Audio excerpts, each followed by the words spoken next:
বন্ধুরা, তো চলে এসেছি নতুন একটা ভিডিও নিয়ে, মুভি রিভিউ এর বস স্ট্যান্ডে। তো আমি আগে বলে দিই যে এগুলো সব তো ওরা আগে থেকে জানিয়েছে। তো আগে থেকে সব কিছু ডেটটা জানাচ্ছে, হয়তো ডেট পরে চেঞ্জ হবে। সে বাংলা মুভির ক্ষেত্রে আমি বলছি, এটা এটা কোনো মুভির রিভিউ বা মুভির টিজার বা ট্রেলার রিভিউ বা ফার্স্ট লুক পোস্টার না, রিভিউ না এগুলো, ঠিক আছে। এটা বেসিক্যালি এটা একটা কনসার্ন ফর বেঙ্গল ইন্ডাস্ট্রি।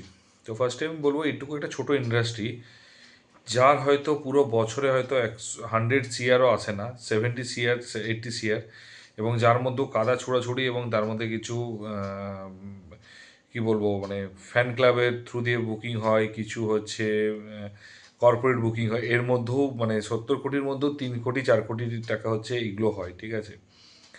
মানে মানে হিন্দিতে যে ফ্লপ মুভিগুলো হয়, ঠিক আছে, 70 থেকে 80 কোটি কি 90 কোটি, হিন্দিতে যে ফ্লপ মুভিগুলো হয়, ঠিক আছে, সিকান্দার সালমান খানের যে ফ্লপ মুভির বাজেট মানে ইনকাম, আয়টা সে আয়ও এর চেয়ে বেশি হয়, ঠিক আছে, ইনকামটাও এর চেয়ে বেশি হয়।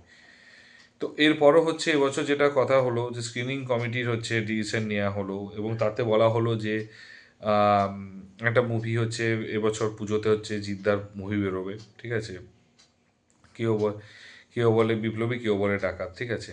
তো এই মুভিটা বেরোবে, এবং সত্যি কথা বলতে কি এটা বহুদিন ধরে ওর বাজ ক্রিয়েট হয়েছে এবং হাই বাজ রয়েছে, এবং সেটাকে হচ্ছে খুব সবাই মিলে খুব পজিটিভলি চেষ্টা করছে। এবং জিদ্দা এটার পেছনে অনেক টাইম দিয়েছে, অনেক খেটেছে, এবং অনেক 15ই আগস্টের সময় সময় একটা ফটো এসেছিলো, একটা ফটো এসেছিলো যে সেটা হচ্ছে যে ওর ভিডিও এসেছিলো লাঠি খেলা শিখছে, তারপরে সে হচ্ছে মানে প্রচুর ট্রেলার টিজার এবং হচ্ছে ফার্স্ট লুক পোস্টার প্রচুর বেরিয়েছে। তো ভালো হাইপ ক্রিয়েট হচ্ছিল ডেফিনেটলি। তো জিনিসটা হচ্ছে যে দেবদাকে বলা হয়েছিল যে না বের করতে, ঠিক আছে। এখনই কিছু লোক বলবে যে আমি আগের মুভি, এখনই মানুষ তো এই ভিডিওটা যদি ভাইরাল হয় এই ভিডিওটা দেখবে, দিয়ে গালিগালাজ করবে। আগের ভিডিওতে প্রজাপতি 2 নিয়ে এত কথা বলা হলো, সেগুলো কিন্তু কেউ দেখবে না মানুষ। কিন্তু একটা জিনিস সত্যি কথা বলতে কি, যখন দেখতে পাচ্ছি ইন্ডাস্ট্রি তো একটা মানুষকে দিয়ে হয় না, আরও 3টে 4টে মানুষ হয়। অঙ্কুশ, আমি সবই আসবো এক একটা পয়েন্ট নিয়ে, ঠিক আছে। তো আহ, সত্যি কথা বলতে কি, যেটা আমার খারাপ লেগেছে যে সেখানে দেবদাকে বলা হয়েছিল যে পুজোতে না আসতে, কারণ দেবদার কাছে আরও উইন্ডো ছিল। এবং যেহেতু একটা এত ভালো একটা মুভি বের করছে, সেটা হচ্ছে তার জন্য একটা উইন্ডো দিয়ে দেওয়া উচিত ছিল, পুজোর উইন্ডোটা। এবং দেখা যাক, কারণ এর আগে তো জিদ্দা বহুদিন হয়েছে পুজোর উইন্ডোতে, কিন্তু কেউ যদি ভেবে থাকে যে জিদ্দা এসেছে এবং মার্কেট করতে পারেনি, দেবদার সাথে ক্ল্যাশ হয়েছিল বচ্চনে, ঠিক আছে, সেখানে কিন্তু দেবদার বচ্চন কিন্তু জিতেছিল, ঠিক আছে। 2014 সালে এসেছিল বচ্চন যোদ্ধা, তো বচ্চন জিতেছিল। লাস্ট টাইম কিসমিস এবং হচ্ছে রাবণ এসেছিল, কিসমিস হচ্ছে কিসমিস রাবণ দুজনেই জিতেছিল কিন্তু, ঠিক আছে। এখন জিদ্দার ফ্যান পেজ বলবে রাবণ সুপারহিট হয়েছে, দেবদার ফ্যান পেজ বলবে চেঙ্গি জিদ্দা, দেবদার হচ্ছে বলে কিসমিস হিট হয়েছিল। বাট ভিতরে যদি যাওয়া হয়, মানে বাজেট অনুযায়ী হয়তো যদি দেখা যায় কিসমিস হয়, তখন বাজেট হচ্ছে 2 কোটি হয়তো বাজেট ছিল কিসমিস, তাও দেবদার মানে মানে কী বলবো, দেবদার ইয়ে ছাড়াই, ফিজ ছাড়াই, তো 2 কোটি টাকা হয়েছিল, এবং সেই মুভিটা আরামসে 4 কোটি টাকা ইনকাম করেছিল। তো সিনেমাটা হিট হয়েছিল। সেম জিনিসে যদি রাবণের কথা ধরা হয়, রাবণ কিন্তু হয়তো 3 কোটি টাকা ইউজ করেছিল, খরচা হয়েছিল। মুভিটা বাজেট হয়ে 4.5 থেকে 5 কোটি টাকা জিতেছিল, বক্স অফিসের দিক থেকে জিতেছিল জিদ্দায়, কিন্তু বাট যেহেতু কম বা ইনভেস্টমেন্টের জন্য ওটাতে যদি ধরা হয় জিদ্দারটা হিট হয়ে থাকে, আহ, দেবদারটা তো সুপার হিট হয়ে থাকবে, ঠিক আছে, ব্যাপারটা এরকমই। তো সেক্ষেত্রে তো আমার কাছে কথা হচ্ছে এতে কি হলো, দুজনেই লস হয়েছিল। এবং রাবণ এবং হচ্ছে কিসমিসটা আশা করছি কেউ যদি দেখে খেয়াল করে থাকে কিসমিস কখন রিলিজ হয়েছিল সেটা মনে করা যাক, ঠিক আছে। তখন এই এবং বহু আগে থেকে অ্যানাউন্সমেন্ট হওয়ার পরেও কিন্তু দেবদাস সেই সময় এসেছিল। এবারও কিন্তু দুর্গা পুজোতে বেরোবে, 2026-এ পুজোতে জিদ্দা আসছে, সেটা বহু আগে থেকেই খবর সবাইকে বলে বেড়াচ্ছে প্রত্যেকটা জায়গাতে। দেবদা ফার্স্টে প্ল্যান হলো ব্যাট বেরোবে 15 আগস্টে, খুব ভালো টাইম, ঠিক আছে। তুমি প্রত্যেকটা বাড়ি যদি বলো আমার নিজের উইন্ডো ছাড়বো না, সেটা ভুল কথা। বড় বড় সুপারস্টাররা, শাহরুখ খান হচ্ছে দিওয়ালি উইকেন্ড ছেড়েছে, আমির খানের মতো সুপারস্টার হচ্ছে ক্রিসমাস উইন্ডো ছেড়ে হচ্ছে 15 আগস্ট উইন্ডোতে এসেছিল। সালমান খানের মতো সুপারস্টারও হচ্ছে আহ, ঈদ ঈদ ছেড়ে দিয়ে হচ্ছে অন্য টাইমে আসছে, ঠিক আছে। তো এবারে ধুরন্ধরকে স্পেস দিয়েছি, কারণ জানি যে ধুরন্ধর হয়তো বিশাল কিছু ইনকাম করতে পারবে না, কিন্তু এটা ঠিক যে ধুরন্ধরের ব্যবসাটা ক্ষতি হয়ে যাবে। তো এত বড় একটা সুপারস্টার হয়েও কিন্তু তারা ছেড়ে চলে আসছে সেখানে যদি, এবং সেখানে জানে যে রণবীর সিং হচ্ছে ভালো ইয়ে করছে, তো ব্যাপারটা হচ্ছে এই জায়গাটা বুঝতে শিখতে হবে।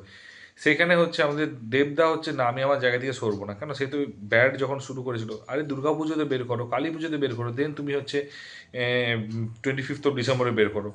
তুমি যদি বলো দুর্গা পুজোতেই বের করবো, নাহলে বের করবো না, ঠিক আছে, এবং তুমি ইন্টেনশনালি কি করলে, ইভেন নিজেদের এত ধূমকেতুতে এত ঝামেলা হলো, এত শুভশ্রী দেবদার এত ঝামেলা হলো, তারপরও জানে যে কেউ বলে বিপ্লবী এটা জানে যে এই সময় যদি আমি অন্য কোনো সিনেমা নিয়ে আসি হয়তো হিট করতে পারবে না, তার কারণে বাজ প্রচুর হাই রয়েছে। কি করলে, পলিটিক্স করলে, ঠিক আছে, পলিটিক্স করে ঠিক শুভশ্রীর সাথে নিজেদের মধ্যে একটা গট আপ করেছে এবং মুভিটা বের করছে জোর জবরদস্তি, শুধুমাত্র ডাউন করার জন্য, ঠিক আছে। এরপর তুমি বলবে জিদ্দা আমার বন্ধু, আমরা বন্ধু না হলেও আমরা কেউ খারাপ চাই না, এটা খারাপ চাওয়া নয়। আমি হচ্ছে দেবদার ভক্তদের জন্যই এই প্রশ্নটা করছি, এটা কি খারাপ চাওয়া নয়? সমস্ত বাংলা সিনেমা প্রেমীর জন্য এটা কোশ্চেনটা করছি, এটা কি খারাপ চাওয়া নয়? আমার তো মনে হয় কোনো অ্যাঙ্গেল থেকে এটা ভালো চাওয়ার নয়, এটা খারাপই জন্য। তুমি দেশু নিয়ে আসছো, তুমি কতটা, এই কিছুদিন আগে কাদা ছড়েছিল, 3 মাস 2-3 মাস আগে 4 মাস আগের কথা বলছি, কাদা ছোড়াছড়ি চলছিল, আজকে তুমি জোর করে নিয়ে আসছো কেন? এটার প্রশ্ন। এবং এটা যদি বাংলার মানুষেরা বোঝে, তাহলে অন্তত এটাও বোঝা দরকার যে ভাই কি করছে বা কি বলছে সেটা বোঝো। আমি জিদ্দার ফ্যান, আমি অঙ্কুশদার ফ্যান, আমি দেবদার ফ্যান, আমি হচ্ছে যিশুদার ফ্যান নয়। অ্যাজ এ বেঙ্গলি মুভিস কথা ভেবে, বেঙ্গলি যে ইন্ডাস্ট্রি আছে সেই ইন্ডাস্ট্রির কথা ভেবে কথাটা বলো। আমার কাছে কথাটা হচ্ছে এটাই। তুমি দেশু জোর করে তুমি কেন উইন্ডোটা ছাড়তে পারতে তো। অ্যান্ড তারপরে তুমি যে যতগুলো হল বেরোচ্ছে, রঘু ডাকাতের সময় আমি দেখেছি, তুমি মনে আছে 3টে মুভিকে অ্যাকুমুলেট করলে যে শো নিয়েছে, তুমি তার তার সমান শো নিয়েছো। তো এই ক্ষেত্রেও পলিটিক্যালি পাওয়ার, ডেফিনেটলি আমি এটাও বলে দিচ্ছি, পলিটিক্যালি পাওয়ার দেখিয়ে শোটা নেবে সেই লেভেলে। আমি এখন থেকে বলে রাখছি যে তখনও তুমি পলিটিক্যাল পাওয়ার দেখিয়ে জিদ্দাকে কম শো দেওয়া হবে এবং তারপরে ও বেশি শো নেবে। দেবদার এই জিনিসগুলোর জন্য কেউ যদি এরপরও মানুষ বলে, এরপর যদি সে যদি দুটো ভালো কথা বলে, কেউ যদি দেবদাকে নিয়ে বলে, আমি একটাই কথা বলবো, দেব ফ্যান পেজদেরকেও বলবো, জিদ্দার ফ্যান পেজকেও বলবো, এবং প্রত্যেকটা বাঙালি এই জায়গাগুলোতে বলতে শেখো, এটুকু ইন্ডাস্ট্রি নাহলে কিচ্ছু হবে না, শেষ হয়ে যাবে। বিশ্বাস অলরেডি গেছে, যেটুকু ভালোবাসা আছে সেটাও চলে যাবে, আর কিচ্ছু না। ইভেন এরকমও দিন এসছে যে মানে কি বলবো, মানে ইন্টেনশনালি যাকে বলে যে ভাই পুজোতে আনবই। এরপরে জিদ্দাতে প্রোডাকশন হাউস থেকে নতুনদের সুযোগ দিচ্ছে, বৈরাগী করছে, ঠিক আছে। আমার কাছে কথা, দেবদা কিন্তু মুখে অনেক ইন্টারভিউ আছে, কেউ যদি আমাদের চ্যালেঞ্জ করে আমি তাকে ইন্টারভিউ লিঙ্ক দিয়ে দেবো, সেই ইন্টারভিউ লিঙ্কে যে ক্লিয়ারলি তুমি যদি দেখো মেনশন করা আছে যে আমি নতুনদের সুযোগ করে দিতে চাই।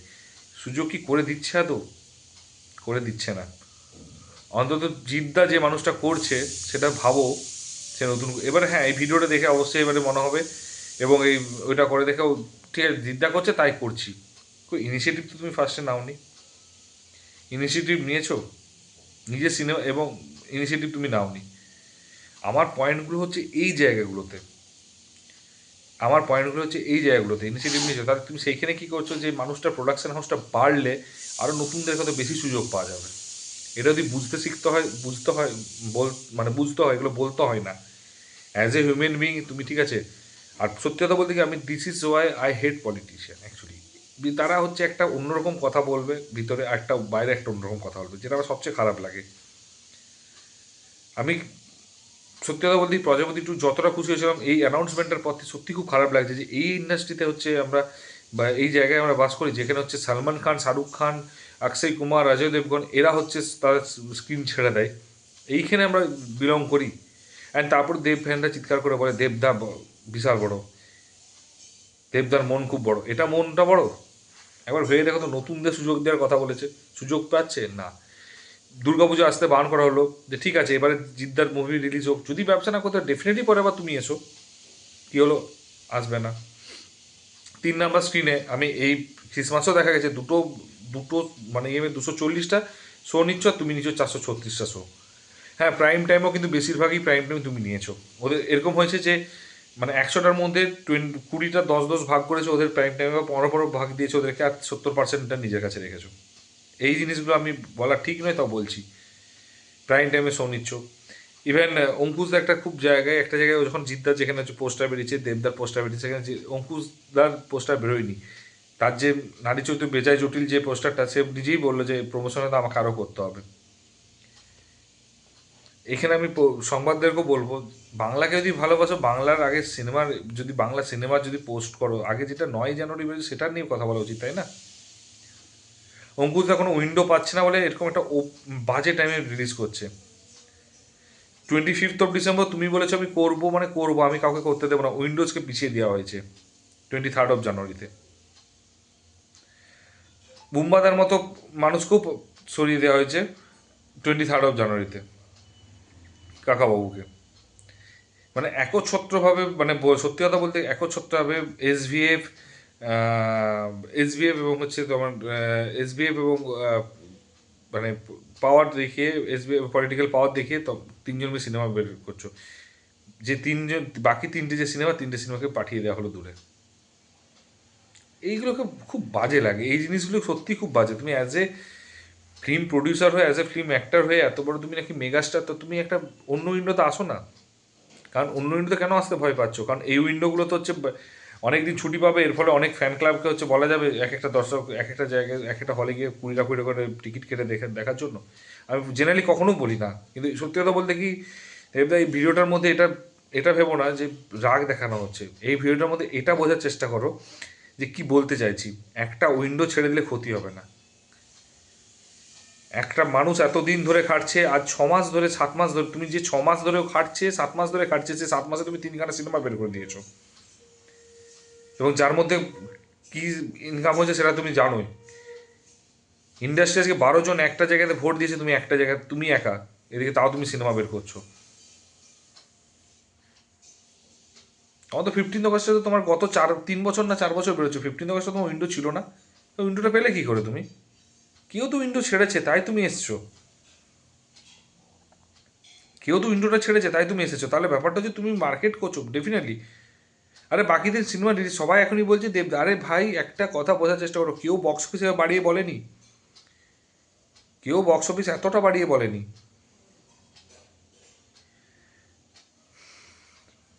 দেবদামার ইন্ডাস্ট্রি, আমি একটা কথা বলছি, ধূমকেতু সুপারহিট হয়েছে ডেফিনেটলি, 21 কোটিটা ওটাই তো হাফ হয়ে গেছে, ওই 21 থেকে মাইনাস ডিভাইডেড 2 করলে তার থেকেও কম হয়। মুভিটা প্লেক্স কালেকশন 2 কোটি টাকা, 2.5 কোটি টাকাকে 22 কোটি বলছো, কি করে পসিবল হয়? 10 কোটি ইনকাম হয়েছে, 10 কোটি 1 কোটি। রঘু ডাকাতে আমি এটুকু বলতে, রঘু ডাকাতে ইনকাম আমি ড্যাম শিওর বলতে 8 থেকে 9 কোটি টাকা, যদি প্রপারভাবে করতে হয় তো 7 থেকে 8 কোটি টাকা, শুধুমাত্র নিজের পাওয়ারটা দেখানোর জন্য এই জায়গাটায় করছো। ওই ঘাটা লেগে, সরি। আর তার ফ্যান পেজটা হচ্ছে ভুলভাল খবর ছড়িয়ে রটিয়ে বেড়াচ্ছে, কিসের জন্য? আমি আবারও বলছি, as a human being, as a person হিসেবে আমি এটুকুই বলবো, সিনেমা সবাইকে সুযোগ করে দাও। সবসময় নিজের জোর খাটিয়ে এই যে 25 ডিসেম্বর আমি বের করবই, বাকি তিনটে মুভিকে সরিয়ে দিলে, যদি এতই পাওয়ার থাকতো ওই প্রোডাকশন হাউসগুলোর, একটা তারা তো নিশ্চয়ই ওটাতে জোর দেখাতে পারতো যে না, আমি হচ্ছে এটাতে জোর করে থাকবো, আমি এখানে। বুঝতে শেখো, বড় হয়েছ, আমার এর বেশি কিছু বলার নেই। এটুকুই বলবো যে এটা রাগের নয়, এটা একটা বাংলা, এই যে এত প্রডিউসার সাথে অ্যাক্টার এত কাদা ছড়ি হলো, আজ কই সে অ্যাক্টাররা, সে কই অ্যাক্ট্রেসরা? হিরণ তো অনেক আগেই চলে গেছে, হিরণদা অনেক আগেই আউট হয়ে গেছে। সোহমদাকে দেখা আছে না, বহু বছরে একবার আধবার আসছে, সে তো 2 বছরে একবার আসছে। মুকুশদা মির্জার পর 1.5 বছর পর, 2 বছর পর, 1.5 বছর পর আসছে। অঙ্কুশদাকে কে ঈদে ছেড়ে দিয়েছিল? এবার প্রশ্নটা করছি, কে ছেড়ে দিয়েছিল গত বছর অঙ্কুশদাকে ঈদের সময়? মির্জাকে কে ছেড়েছিল? জিদ্দাই ছেড়েছিল তার উইন্ডোটা, সে নিজে এসে জুন মাসে। এরপরে বলবে না যে মানুষ কার মন বড়, এবারে বোঝো। জিদ্দা ছেড়েছিল অঙ্কুশদা, কেন অঙ্কুশদা বলে? সবার সামনে অঙ্কুশদা কেন বলেছিল কথাটা? তার কারণ জিদ্দা অবশ্য এদিক সাথে পাশে থাকে না, কিন্তু এটা ঠিক যে যদি কেউ করতে চায় সেই সময় রিলিজ সে ছেড়ে দিয়েছিল। এরপরে যদি না বোঝো তাহলে কিছু করার নেই। আর সুপারস্টার বলতে দুজনই, দেবদা চিত্তা। কি হবে, তুমি একা ইন্ডাস্ট্রি নিয়ে টানবে? হবে না। কমার্শিয়াল মুভি একা কোনো দিন হয়নি, আজ পর্যন্ত আর হবেও না। বাংলা ইন্ডাস্ট্রিকে বাঁচাও, শুধু ডেফিনেটলি, কারণ দেবদাকে এই জন্য বলছি, কারণ দেবদা একগুঁয়েভাবে কাজটা করছে, যেটা খুব খারাপ করছে। ও কিন্তু উইন্ডোটা ছাড়তেই পারতো, কালী পুজো উইন্ডোতে বের করতে পারতো, কিন্তু না, দুর্গা পুজোতেই বের করবে। কিছুই না, একটা ভালো সিনেমা এতদিন ধরে ডেডিকেটেডলি কাটছে, দুটোরই ব্যবসা মার খাবে। আজকে ধুরন্ধরের সাথে যদি সলমান খানের মুভি বেরোতো, আমি কথা কথা ধুরন্ধর 2 যদি মানে 800 কোটি টাকা আমি যদি পার ডেতে 1000 কোটি টাকা কামানোর প্ল্যান থাকতো, সেখানে 200 কোটি টাকা হলেও কম হতো। সেটা সালমান খান কখনোই চায়নি। এতে সালমান খানের মুভির হয়তো এফেক্ট বেশি হবে ডেফিনেটলি, কিন্তু ধুরন্ধরেরও এফেক্ট পড়বে। অ্যাটলিস্ট প্রথম 10টা দিন, অ্যাটলিস্ট প্রথম 10টা দিন, প্রথম 3-4টে দিন কিন্তু মিনিমাম 100 থেকে 150 কোটি টাকা লস হবে। এটা বোঝে। এটুকুই বলবো যে বাংলা ইন্ডাস্ট্রিকে বাঁচানোর জন্য এই যে কাদা ছুড়াছুড়ি এগুলো বন্ধ করে ট্রাস্ট চলে যাবে, পুরো ইন্ডাস্ট্রিটাই শেষ হয়ে যাবে।